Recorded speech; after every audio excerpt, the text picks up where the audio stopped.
Here is a case of supine PCNL in horseshoe kidney with multiple calyceal calculi.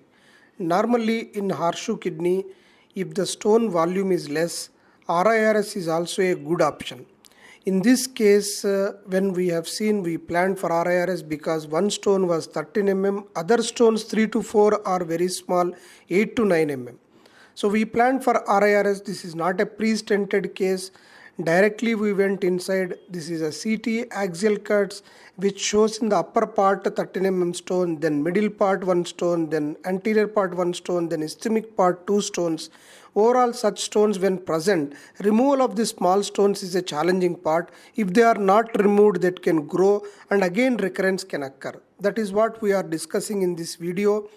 This is the flexible ureteroscope at the junction of the PUJ. Most of the times it is high riding, and that's why flexible scope may not be able to go, and it is better not to push also because that can get damaged. Now we immediately injected contrast and then seen all the calyces very nicely here because it is in the lateral view over the spine. See, we are puncturing the upper part calyx very clearly dipping like this is a very good sign of the entering into the calyx like in prone PCNL also. Now we have entered not infundibulum, only at the peripheral calyx we got clear fluid, then thick guide wire is passed because we have to dilate. Not only that, because of the multiple stones, we have an access to the lower part just above the iliac crest. Both of them are parallel. In the inferior calyx and upper calyx, we kept 2 guide wires. Upper calyx one we dilated because the stone is in the upper part. We dilated and went inside. We did not see the stone. Then it is difficult. This small stone is present and then removed. Now one big stone was present in the extremely lateral calyx. This is the advantage of the supine PCNL where you can turn the scope because it entered from the side and movement of the scope is possible. Then the triprong is used, half of the stone came, then it pushed into the pelvis and then broken into the stones. Without removing the stone, it is total failure. That's why we are fortunate that through the upper part of the calyceal puncture, extreme lateral angle in the parallel calyx, the stone could be brought out. This is the high PUJ. This is not good in the postoperative period. Nephrostomy, clamp may cause fever. One should be cautious about this.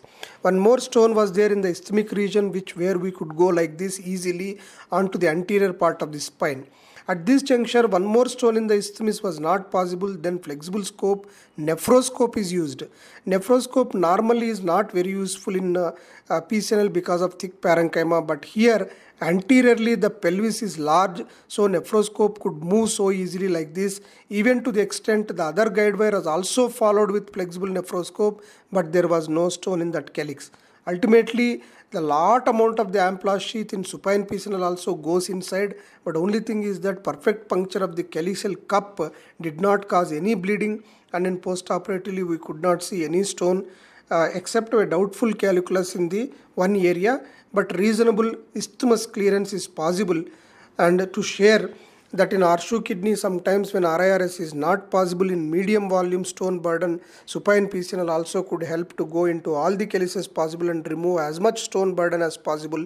That is the message we wanted to convey. Thank you.